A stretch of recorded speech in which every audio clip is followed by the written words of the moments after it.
My name is Justin, and today I want to show you guys how you can create smooth keyframes within Adobe Premiere Pro 2025, because there's a difference between smooth keyframes and just keyframes. It's a little bit more tedious, but it's so worth it. So no need to jump around. Let's just go ahead and hop right into Premiere Pro. So the first thing that we need to do is we need to actually get the text that we want to keyframe into the frame. It could be text, an image, it doesn't matter. Just for this, I'm just going to do text. So for me, I'm just going to hit T and type away. And then I just want to adjust this. So I'm going to go back to the properties, change our font, do SF Pro bold, and then we can go ahead and center it. And then just adjust the not tracking. Can't remember what that's called, but the vertical gap, something that just looks pretty good, and then just recenter it. Okay, cool. So we are good to go for keyframing. So typically what people do, they just come up and keyframe the position. If we just move this left, typically you get something that looks like this. I don't know if you caught that, but that does not look good at all. It moves, yes, but it's nowhere near smooth. It's so abrupt and it looks choppy. It's just not a vibe. We don't actually add the keyframes to this motion right here. And all the sauce is going to be in your effects panel. And you go over and type in transform, and then we just drag and drop this onto our text layer or image, whatever you're working with. So that's going to bring up this tab up here in the effect controls, which looks pretty similar, but there are some differences with it. So the first thing that I always do is I turn my shutter angle all the way up. And what this does is this gives it a motion blur effect. And then our position, this is what we're actually going to be keyframing. So for this example, I'm just going to set a keyframe right here by clicking the little stopwatch, moving back to the very beginning of this clip, and then move it off the screen. So now we get something that looks like this. Alrighty, that's way better. That's just the motion blur applied to it with those keyframes. So now everything to get smooth animation lies within this. So if we highlight both of our keyframes, right click to temporal interpolation, and then we do Bezier. This is going to allow us to click this drop down, and you're going to see these bars. What this does, this shows you the rate and how smooth your keyframe is. So we see this top line, it's moving and it drops straight down into nothing, and that's why we get a hard stop. But if we click on this second point and we move this down, you're gonna notice this curve that happens, and this is what actually makes it smooth. So real quick, let's just see what this looks like now. That's already so much better and really not too far off of what we're trying to accomplish. You can see these second little anchor points. I don't know if you call them anchor points, but these, if you move them around, it changes how quick that motion happens. So if we make this a lot faster, as fast as I can, and we move this one back, it's gonna be very fast at the beginning and slow down slower, if that makes sense. So let's see what this looks like. Definitely looks pretty good. Usually I like to turn this up quite a bit just so that way it starts faster. And then I also like to move this point out a little bit. So now let's see what it looks like. Think I need to move this down a little bit. I think that looks pretty good now. And that's really a base fundamental that you can use for everything with transform and animations within Premiere Pro. So now because that slides in, I want to be able to make it slide out.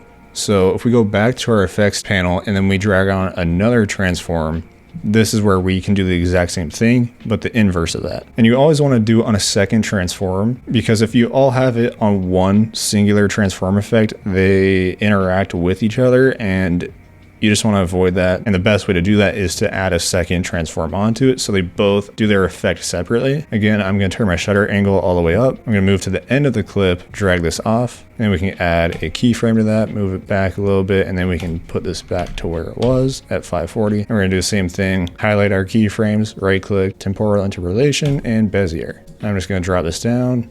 And the same thing, we want this first point to be lined up at the very bottom. And then for this, I'm actually gonna move this up a little bit. Cool, so let's see what we're working with now. And boom, I think that looks super solid and it's something that I would run with. So now the whole clip looks something like this. So obviously we have some dead space, but if you overlap them, you can actually get a consistent motion that looks really sick. Like, I think that looks super solid. I would run with that personally. But that's pretty much a base of how you can move things in and off the screen. And pretty much any animation you do is either going to be coming in or off the screen, or an effect that's happening while it's on the screen, like a zoom in or something. So that's what I want to show you how to create next. So I'm just going to duplicate this clip and delete our transforms, and then just drag a new one on. So for this next effect, I want the transform to happen while the text is on screen, because this one on the curves, it works a little bit differently, but it is the same concept. And so I just want it to be the size it is right now, and then scale it up a little bit, have like a little bit of a zoom in effect, if you will. I'm just gonna move it in a little bit, apply a keyframe to our scale this time, not the position, because we want it to be bigger, and then just create a second one. And let's try like 120. For the example, I'll do a little bit bigger than that. Do 145, shutter angle up, highlight both of these, and then do Bezier. So then if we drop it down, you're gonna notice that these points look a little bit different. And pretty much to get smooth, you want that curve to happen. You want to be a peak in the middle. So if I do that, move this one down and move this one back, you can see where it peaks out in the middle of this clip. So now let's just see what this looks like. I think that looks super good. You can change, like if we move this back, it'll just be a little bit of a slower motion. You can really just play around with it and just see what you like, what fits the vibe. And if you notice right here on this right point, there's a little bit of a drop off. You want to create this line as flat as possible, because if you notice at the very end of this, it's pretty rough. Like it doesn't smoothly come to a stop. It's a little bit tedious, but you do want to make sure that this bottom point lines up with this flat line. And this really is only going to matter if you're creating these keyframes within the clip itself, because when you have those ones that come in or off the screen, it's just going to stick to the bottom line. But in this case, you could drag it up or down, so you just want it to be as flat as you can get. And that's pretty much a base of how you create these smooth keyframes. If you didn't know, I run Creator Club or justinlisby.com, and this is pretty much a backbone of my entire business, where I have tons of these different transform presets for you in all of my kits. So shameless plug, if you want a whole bunch of these presets, they are available in the link below, in case if you don't want to mess with having to do all these keyframes, but that's totally up to you. There's no pressure. All right, I'm actually splicing this in from future me, but I want to show you how to create another type of effect using the transform tool, which would be the smooth reveal. This is another one of my favorite ways to use this tool. So I'm just going to move this back to the middle. Cool. So it's pretty much the same concept if we go to transform, drag one on. But the big difference though is that instead of moving it off the screen like we would here, we're just gonna move it down a little bit. We're gonna be keyframing the position as well as the opacity, which I'll get back to that in a second. So I'm gonna move it forward, and then I just wanna bring this back to 960, which is the middle. It's just moving up a little bit. So now I wanna go back and add the opacity keyframe. So we're gonna turn it down to 0. So now it looks like this.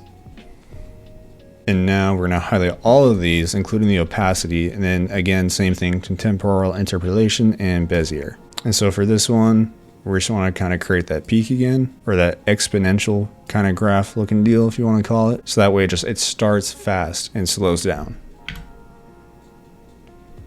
Which I didn't really love that. We just need some tuning a little bit. I think it's getting there. I think if maybe it's just a little bit faster. And then for the opacity, you kind of want to do the exact same thing. It might not seem important, but it does make a difference in the viewer's eye when the opacity has the same kind of effect. You know, I just realized this whole time I was working within the video motion tab. I'm gonna just redo it on the transform tool. I was wondering why it was kind of looking goofy. That's why. Cool, it's looking really good. I just need to do it for the opacity. We can kind of do like a peak for this one, see what it looks like. Yeah, so that's actually a really cool effect that I like to use a lot, is I call it the smooth reveal. So that way it's not coming from completely off the screen to on. It's just a very subtle movement that kind of just comes out of nowhere that I think looks really good. So the next thing I want to show you is what happens when you stack these layers. I'm gonna go ahead and delete these and bring on some footage. So this is the clip that I want to use. I don't know about you, but editing used to take me literally all day until I implemented these 5 tips. Okay, so first thing we need to do is to get captions. If we click on the clip, go to text and we do transcript, we're gonna hit the transcribe button, wait for that to do its thing. And so now that we have this, I just wanna make sure it looks good, which it does. So if we go over to the captions tab, do create captions from transcript, and we bring these down to about 14 and slide these all the way down, hit single and create captions. Okay, so I'm just gonna delete all the rest of this because we're only working with the intro. Then we go to the properties tab. I just wanted to get it to look pretty good right now. And I just wanna select my font and go from there. So I like to do SF Pro Bold. I wanna scale it up a little bit, and then we can put it in the middle, and then we can turn the opacity down on the drop shadow, turn this up. For this clip, I want to put the text above my head. I'm actually going to move this up here. So now we get something that looks like this. I don't know about you, but editing used to take me literally all day until I implemented these 5 tips. I'm going to select all these captions, go up to graphics and titles, and then we're going to do upgrade caption to graphic. So now we kind of have it in like a layer kind of form. So now we want to create these smooth keyframes onto these lines of text. And so first thing that I want to do is I kind of just want to stack all these up a bit. And then I just want to move all these out. And then we're gonna go back to the effect controls. And then under the position, I just want to kind of place a text however I think is gonna look good. So actually this needs to go up. And here you can kind of just play around with it, just have fun with it. I might scale this one up. Just create something that looks good to you. So now they don't have any motion, but let's see what it looks like. I don't know about you, but editing used to take me literally all day. We're on the right path.